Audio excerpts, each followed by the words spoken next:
नटवर नागर नंदा भजोरी मन गोविंदा। नटवर नागर नंदा भजोरी मन गोविंदा। ओम नमो नारायण। नमस्कार दोस्तों, आप सभी का आपके अपने यूट्यूब चैनल आसान राह में हार्दिक स्वागत है।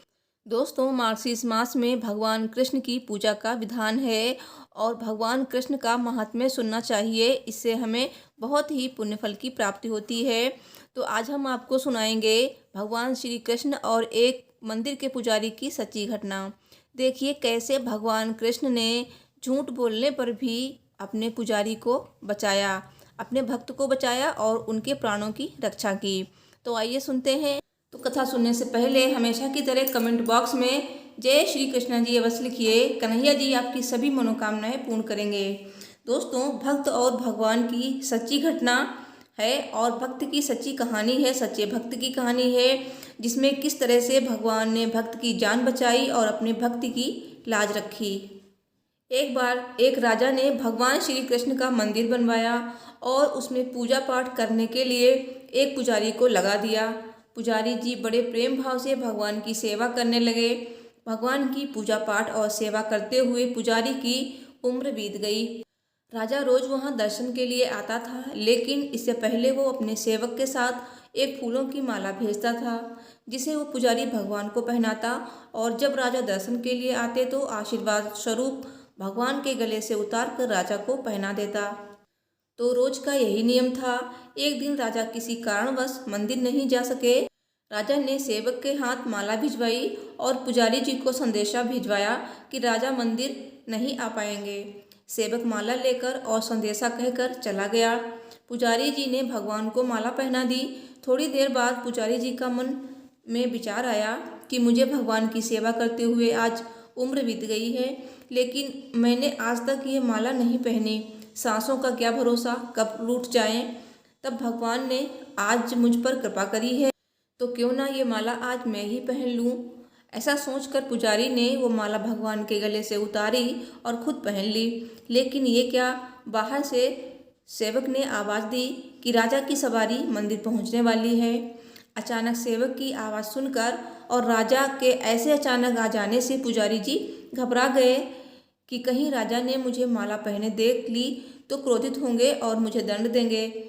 ऐसा सोचकर पुजारी ने वो माला अपने गले से निकालकर भगवान को फिर से पहना दी और जब राजा मंदिर में आए तो वही माला भगवान के गले से निकालकर राजा को पहना दी।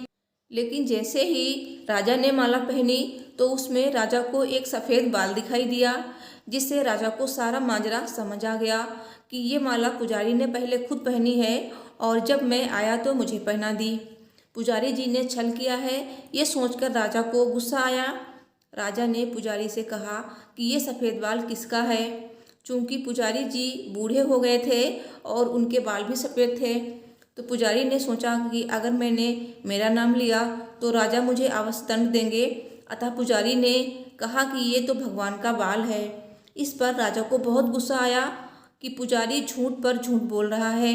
भला कब से मूर्तियों के बाल सफ़ेद होने लगे।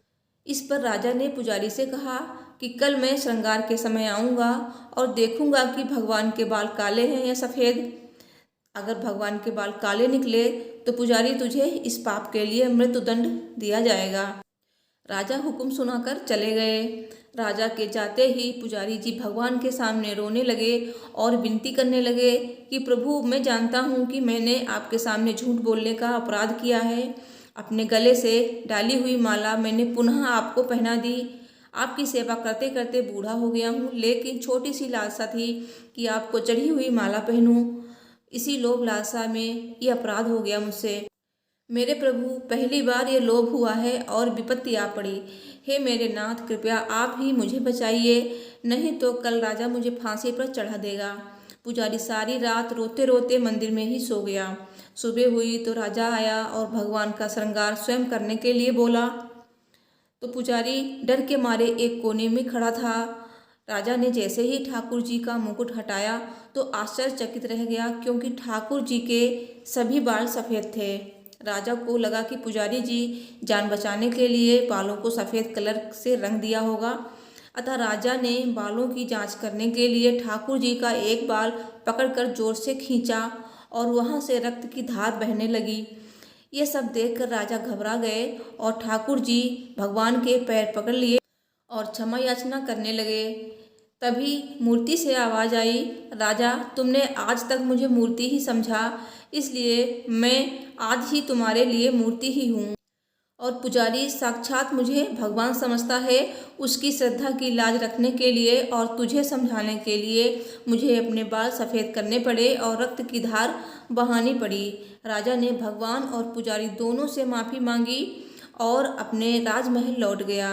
सब बोलिए कृष्ण कन्हैया की जय, बांके बिहारी लाल की जय।